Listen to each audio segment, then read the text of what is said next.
Hi, I'm Steve Shelburne, owner and operator of Shelburne RV here in beautiful Cleveland, Tennessee.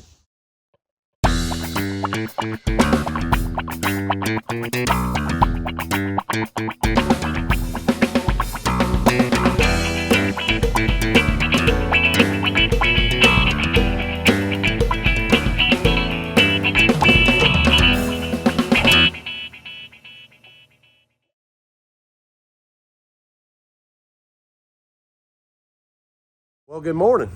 We're back here at Shelburne RV. It's not beautiful Cleveland, Tennessee today. It is raining a little bit, but we're back here. It is definitely snapped off cold. We've had a couple nights down in the upper 30s, so it's definitely, the season has definitely changed on us. So you can see parking lot's fairly empty now. The boys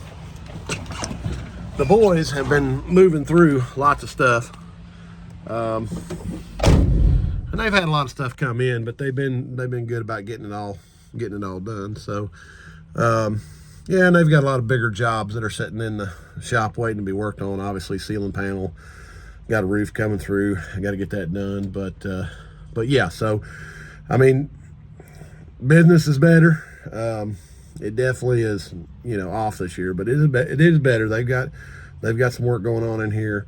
That last video was actually a combination of 2 weeks of video because the kids were gone down at the school, and so I'm just trying to catch as much as I can in between. So anyways, the Prevost bus, Mr. Lewis has got it all done. He got it done last week. Got all those problems resolved. Now the driver's side is still not exactly correct, but the gentleman's going to go ahead and take it for the winter time, and he's going to come back in summer. We're going to resolve that with some residential ductwork updates. So we're going to deal with that when he comes back, but it's better than what it was, and everything is operating correctly now. So that one's at least on track. But yeah, so I'm going to go down here to the office, got a couple things I got to do, and then we'll come back up here and start getting rolling. Welcome back.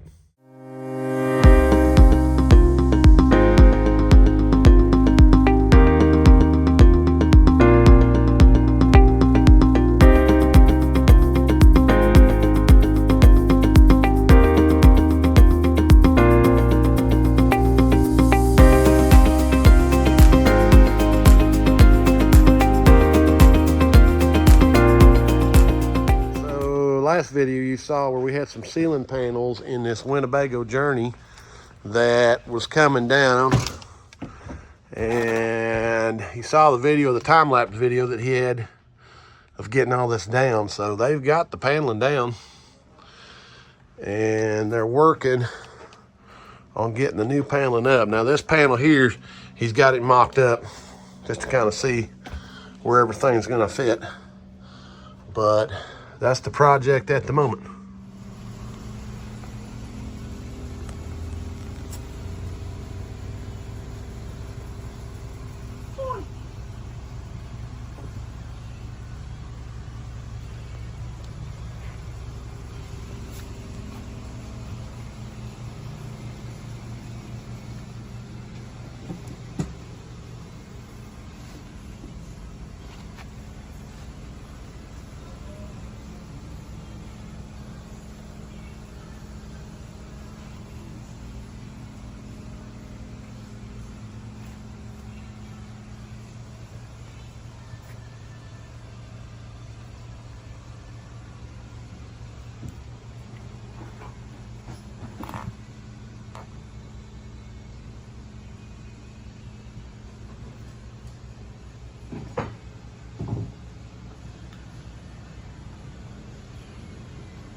So in here on a big a Ghost Super C, looking at some inverter issues, but look at this. Look at the water tank. Look at this water tank. It's even bowed out. I've never seen that happen before. That's the craziest thing I've ever seen. Literally sucked the tank dry. Okay, so Steve had done a video a little while ago on this tank, which I have never seen myself. One collapsed like this to the point that it actually busted the bed wall out. Found out from the customer that he was trying to be courteous, and while he's in transit with this unit, he puts an earplug in the tank vent so that as he's driving, he does not splash other drivers. So this little guy right here being in that little hole right there, and then him draining the tank without pulling that and letting that tank vent is what created that collapse. Found it. Okay, so this is the Ghost that we had the water tank issue with and everything. The main issue this came in for was the guy had been having some problems with a fault in the Magnum Energy inverter converter charger. So he actually took it upon himself to buy another unit and have that installed. So that worked for a few months and then started having the exact same issues. So what we've done here is, of course, tested our battery. We've got plenty of voltage coming in. And this lead right here was actually the output lead going into the coach.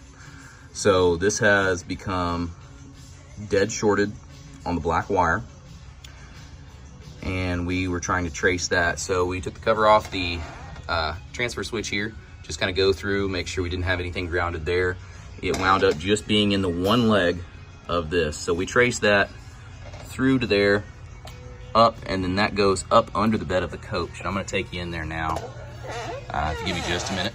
So in tracing that one wire from the other side that was dead shorted, this is an inverter only plug for the fridge that was added later on. It had a dead short as well because it's on the same line.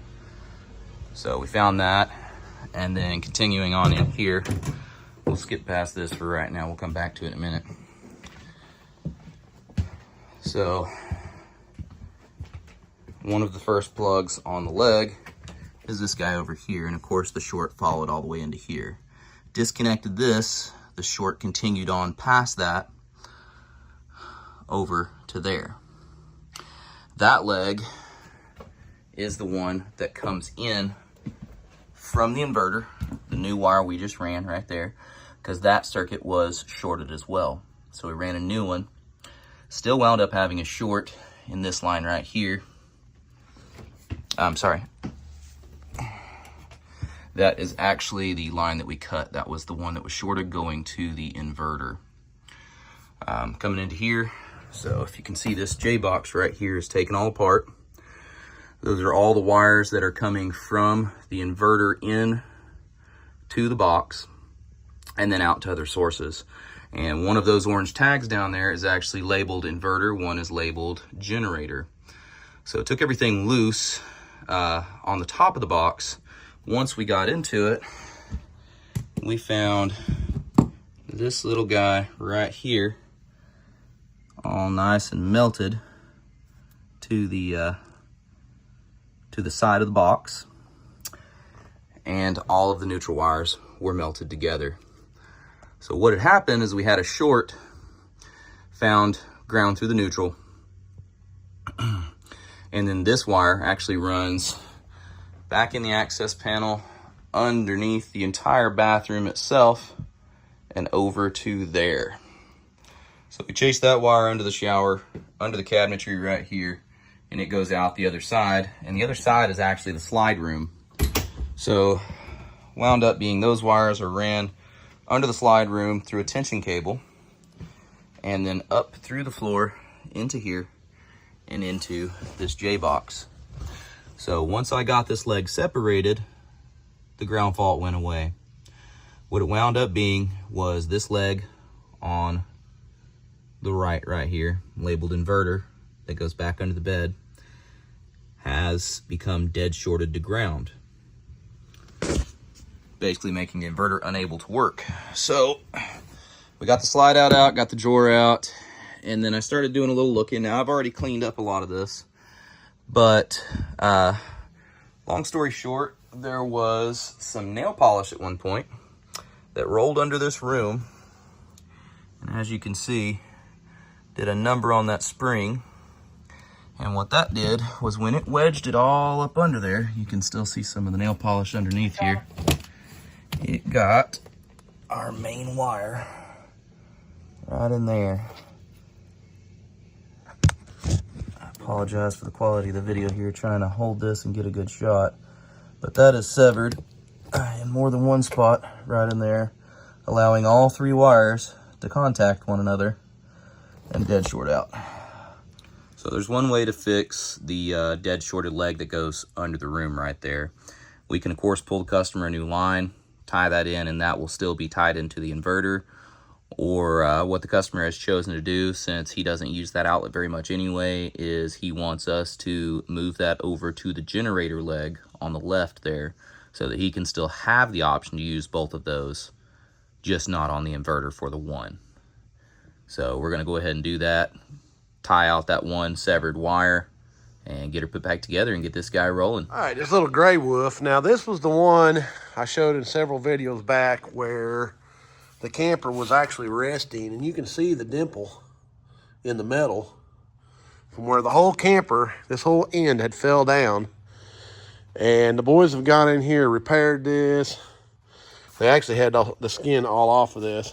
And they've got it all put back together. And so now they're back in here working, getting all this back together. But yeah, this whole side had fell down. You saw where they had all that tore apart trying to repair that. But yeah, this is the problem with metal camper siding. Damage is done before you even know it's got a big problem. Project here in the shop is this river ranch. Came in obviously because duct work is a problem. Now you can see Mr. Lewis has got the pan in already. Got the hole cut out, got the drain in, got the rear ductwork already in. We still have to wrap this with foam, but now when this came in, this would not move. He went in there and worked this quite a bit and got this to work. Now, of course, all that orange is from moisture that wasn't getting out of the drip pan underneath the duct bill. So this was absolutely not operating. It was literally stuck shut.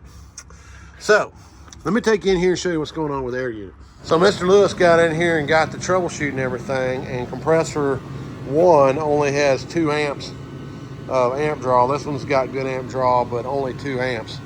So you can see how much moisture was up inside this thing from that duct bill being a problem. So yeah, this unit has got a low charge, which means that compressor having no oil circulating through it has got a problem. Now, look how kinked over that piece of pipe is right there.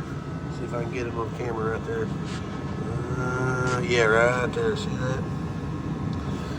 So, yeah, this one's going to need a replacement. This customer has got Good Sam's extended warranty, so we've actually filed that with Good Sam's to do a replacement on that. And you know, that bill's a little pricey. So we're waiting at the moment for the inspector. They're going to send an inspector out to make sure that I'm telling the truth on that.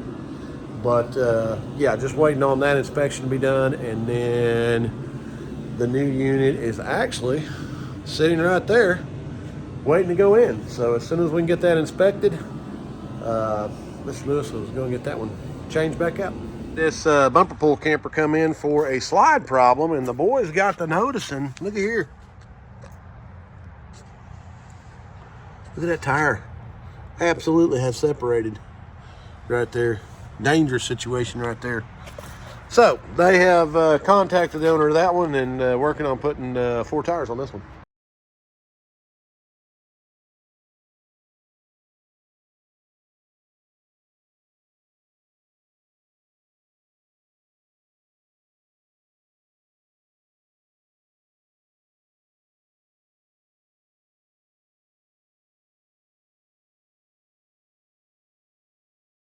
All right, well, you can see they had quite a bit going on this Ghost, trying to find that electrical problem that was underneath the slides.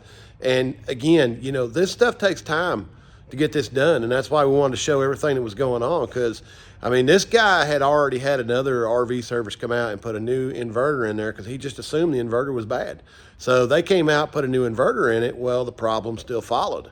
So that's why he brought it to us, because you see what has to happen. I mean, there's a lot involved in trying to find some of these problems. I mean, it's not as easy as just changing out an inverter and the problem goes away. Now, it could have been a bad inverter, absolutely, but there's got to be some troubleshooting, obviously, that goes hand in hand with trying to verify that that inverter is actually working and doing what it's supposed to do. So now that they've got everything resolved there, the inverter's working correctly. So yeah, there's quite a bit involved in troubleshooting that stuff, and that's why I want to say thank you to Steven. He did a great job showing you guys exactly, you know, the path that it took to find the problem. He went in there and had to take all that stuff apart and start working the problem to figure out where it was, and he did a great job, and you got to see that. So there you go.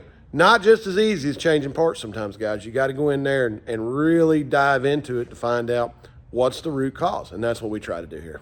All right, well, that's going to finish us up here this week at Shelburne RV. A little bit of a short week here. I've been out of town 3 days last week. But yeah, the boys are moving right along. You saw what they had going on. So yeah, there you go.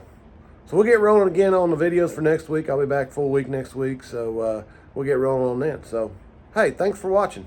Have a great weekend. We'll see you next week.